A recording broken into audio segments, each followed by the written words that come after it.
Hello dear children, this is the first lecture video of laws of returns. So let us start our discussion. So the first topic here is production. So what is production? By production we mean an activity which is carried out to produce final goods out of the raw materials. Okay, using the available factors of production. So these factors of production are also known as inputs. Okay, so throughout our discussion, we will be using these terms interchangeably. Okay, sometimes inputs, sometimes factors of production. Okay, in lecture video 2, more will be discussed about this factors, okay, and the factors of production. So what is production function? By production function, we mean an equation, okay, a mathematical expression that expresses the relationship between the quantities of productive factors, okay, such as your land, labor, okay, capital, and organization that is used, and the amount of product that is obtained. So basically, it is a functional relationship between the uh, output and the input, okay. So if you express this production function mathematically, it will be like this. Okay. So Qx equals to F, that is your functional relationship with your inputs. So Qx is your output or the quantity of commodity X. Okay. F stands for the functional relationship, L for land, K for labor, and C for capital. Okay.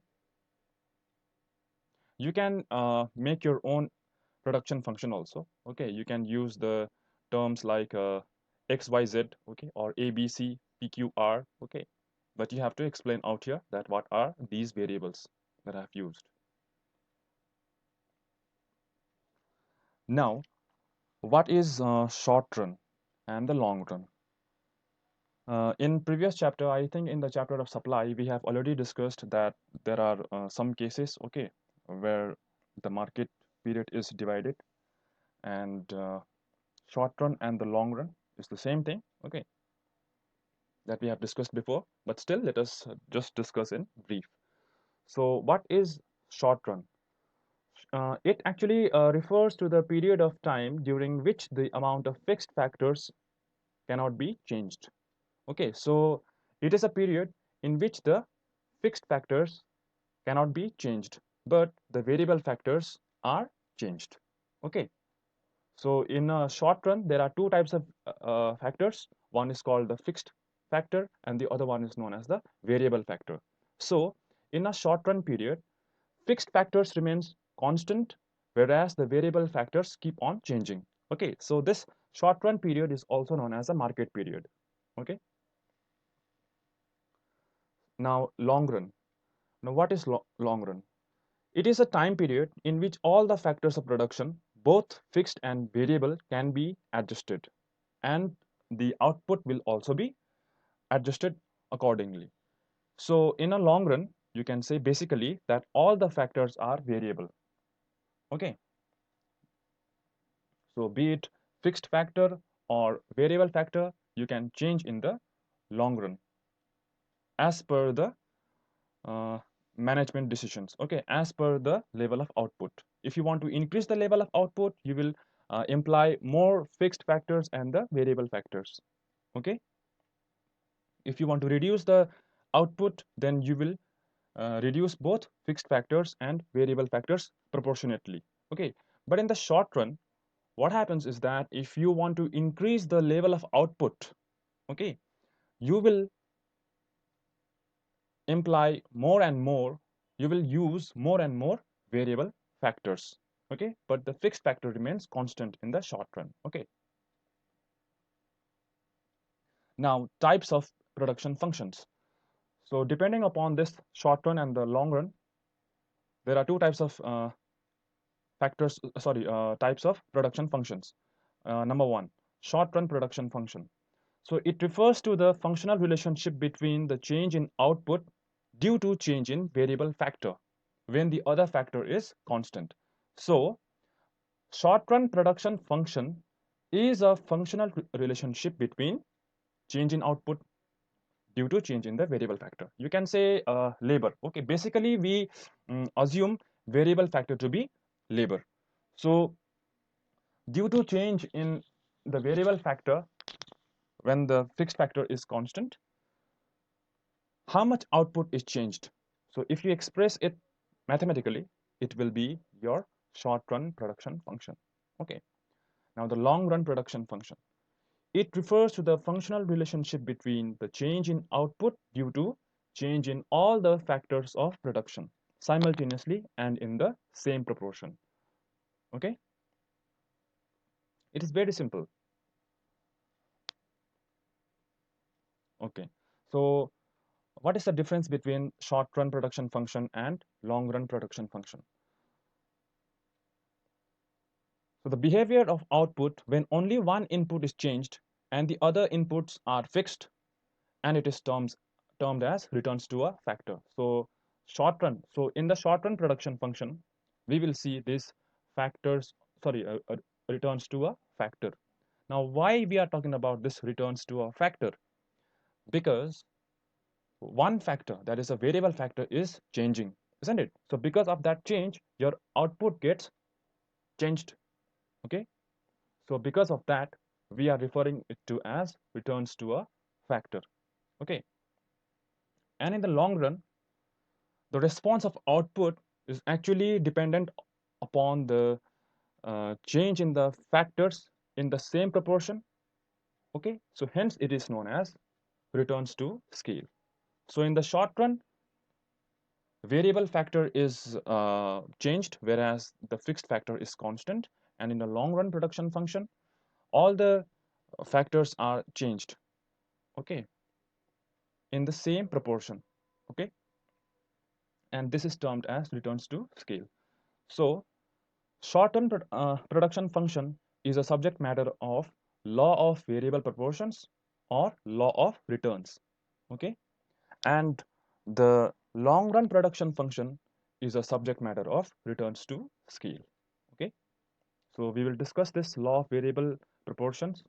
Okay, first, and then we will discuss returns to scale afterwards. So there are two laws of returns. Okay, one is called this returns to a factor. Okay, here we will discuss about the law of variable proportions, and here in it, this is your returns to scale. Okay, now it should be noted that in short run, different quantities of variable factors are applied to a given quantity of fixed factor to produce different levels of output. So if you want to increase the output, you will increase the number of labors. Okay, if you want to uh, decrease the level of output, then you will decrease the number of labors. So increase in level, sorry, increase in labor, increase in output. Decrease in level, sorry, labor, decrease in output. Okay, but the fixed factor will remain constant in the short run period. So the concept of TP and MP will be discussed in the lecture video 2. Okay, so I will be discussing only one topic, that is your average product. What is average product?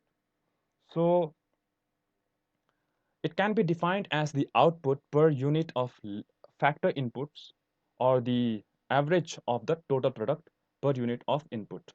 So basically, average product is nothing but total product divided by number of variable inputs.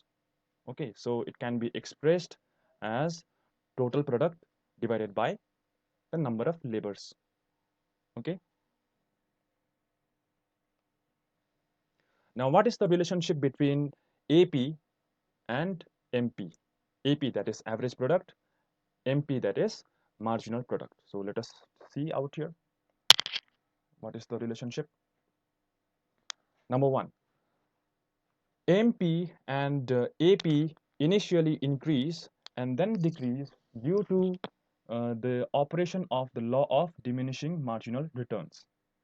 Okay, so you can see here in this chart,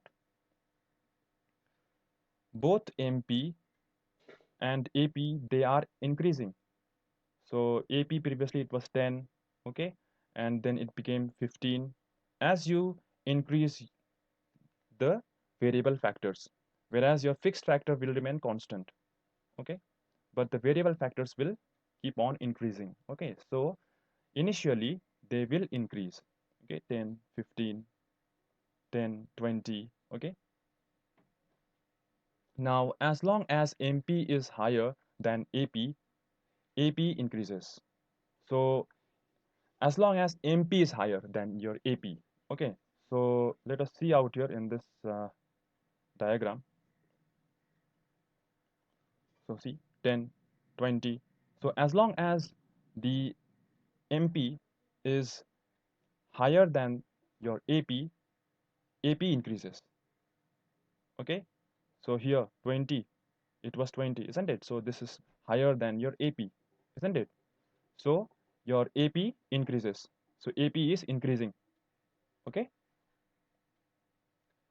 So at the highest point of AP, that is when AP is at its maximum, MP is equals to AP. So out here you can see, so when your AP is at the maximum point, okay, after this it is decreasing, okay.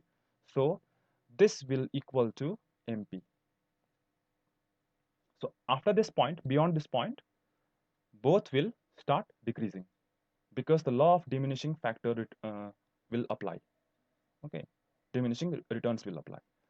Now when MP becomes lesser than AP, AP also starts to fall. It is the same thing. Now, when MP is now smaller than AP, now AP starts decreasing. You can see it out here. MP is less than AP, so at this point, your AP will start falling. Okay, and it has been also observed that MP falls faster as compared to AP. As you can see it out here, AP, the rate of decrease of MP is higher than AP. You can see it out here. Your MP is decreasing at a faster rate, but AP is not decreasing in a faster rate as compared to MP. Okay, you have to basically learn these points to understand. Okay, and to better understand, you can make the graph also out here. You can see it. Okay, so this is your chart. Okay, so this is your MP. When your MP is higher, AP increases. So at this point, they both are equal. Okay, so this is the maximum point of AP. Okay, it is the highest point. And after this point, both will start falling. But your MP, your MP will fall faster as compared to AP. Okay, and remember that MP can be negative, whereas AP will remain positive all the time. Okay, MP can be negative, okay, but your AP will remain always positive.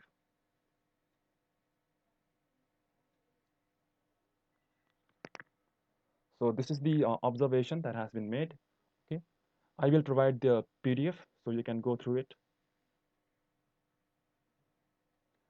Uh, this has been discussed in the lecture video 2. So I want to end the lecture video 1. So we will continue the discussion in the upcoming videos.